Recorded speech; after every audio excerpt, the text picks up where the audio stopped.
CNN boss Jeff Zucker resigns, Spotify is under fire, Whoopi Goldberg is on suspension, and the Oscars are coming. It's all happening right now on The Take.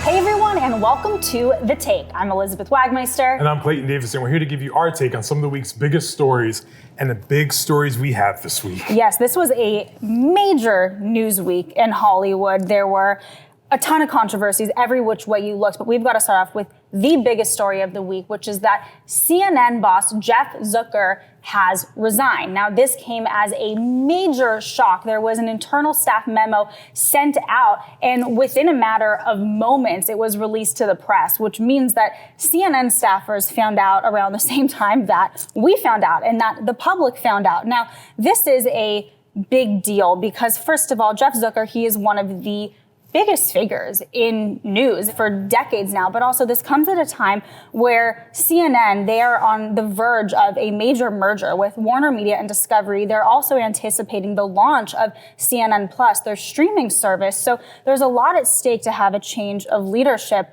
right now. Now, the reason why he resigned is because he did not disclose that he was having a relationship with an employee at the company. Now, he did not state who the employee is, but now we all know it is Allison Gullust, who is the chief marketing officer at CNN. There's a lot to get into here, but what do you think about this? I mean, CNN's going through a reimagining, retransformation right now. With Chris Cuomo out, CNN Plus coming. What does that mean for CNN?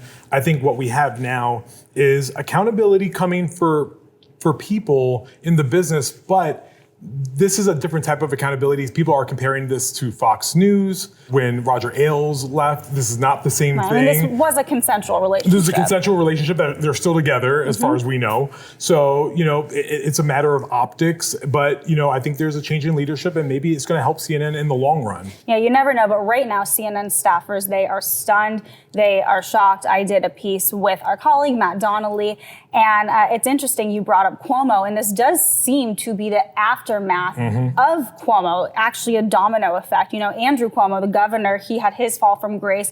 Then it was found out that his brother at CNN was advising him. He was fired, and we have sources that are saying that Andrew Cuomo was very upset that his boss, Jeff Zucker, then terminated him. So it's all a big cycle, much more to come. Yeah, and this is only just one piece of what's happening this week because Spotify came under fire when Neil Young and Joni Mitchell both removed their music from the platform in response to Joe Rogan's controversial podcast where he spreads a lot of misinformation regarding COVID-19 in addition to many past racist comments. They removed their music from the platform. Spotify CEO had a town hall earlier this week on Wednesday with his staffers. It was 15 minutes.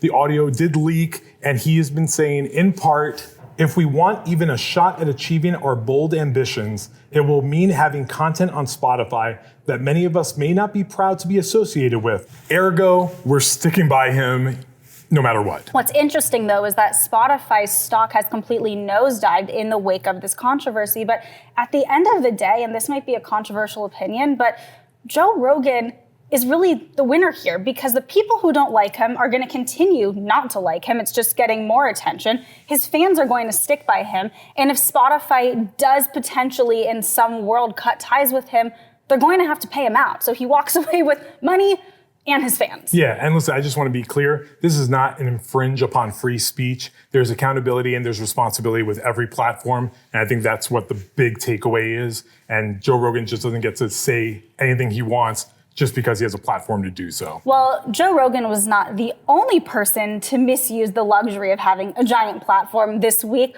Whoopi Goldberg is now on suspension for 2 weeks from The View after making incorrect comments about the Holocaust. Whoopi Goldberg said that the Holocaust was not about race, that it was about man's inhumanity towards man. Well, that's factually incorrect.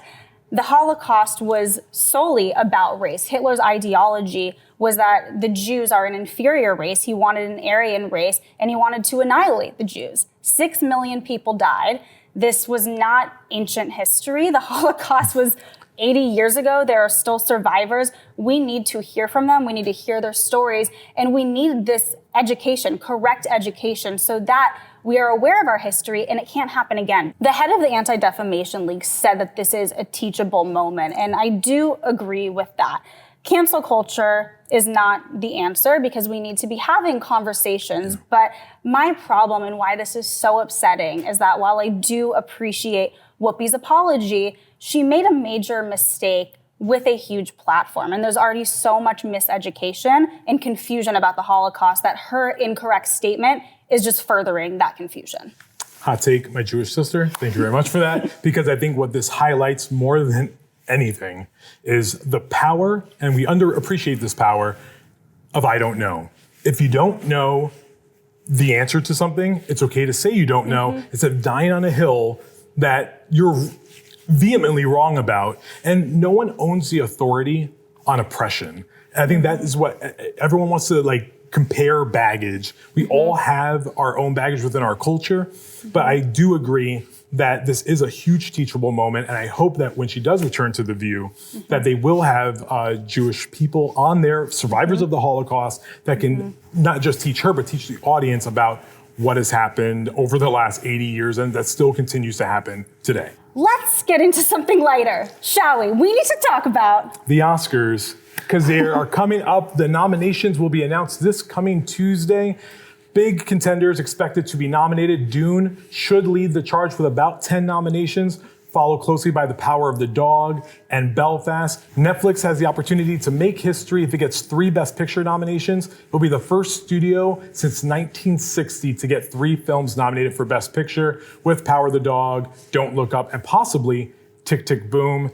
It is a huge race. It's a nail biter. And I honestly don't know what to expect because the Academy has said this is the most of their membership that has ever voted in history. Which is great because that turnout means that you really don't know what's going to happen. But if anyone is going to have good predictions, it's going to be you. This is your Super Bowl. You prepare for it all year. Quickly, I want to get some of your predictions. Who do you think is going to definitely be there for Best Actor? Best Actor, I think we're going to see Will Smith. You'll see Andrew Garfield. You'll see Benedict Cumberbatch. Denzel Washington feels good. There's a 5th spot up for grabs. Could go between Javier Bardem, Leonardo DiCaprio, Peter Dinklage. Could be a bunch of people. Best Actress is the race to watch, though, because right now, Nicole Kidman has the Golden Globe. BAFTA nominations came out. Only Lady Gaga was there. Kristen Stewart was nowhere to be found. She missed SAG. I don't even think Lady Gaga is a sure thing. I think you can count on Olivia Colman and Nicole Kidman being there. However, those last 3 spots are between about 8 or 9 women. Alana Haim, Jennifer Hudson, Frances McDormand can make a comeback. Rachel Zegler won the Golden Globe. It's wide open. It's going to be exciting and more fun. During the morning, you're going to be on Good Morning America talking about the nominations, and I'll be on ABC News doing the nomination special. So we'll be on 2 sides of the spectrum. I was going to say, I have a lot more questions from you, but I will just tune in to watch you. I cannot wait to discuss all of our takes, the snubs and surprises. You know that we will have you covered with the Oscars and everything more. So please make sure to join us, as always, on Fridays right here on The Take. Thanks for watching.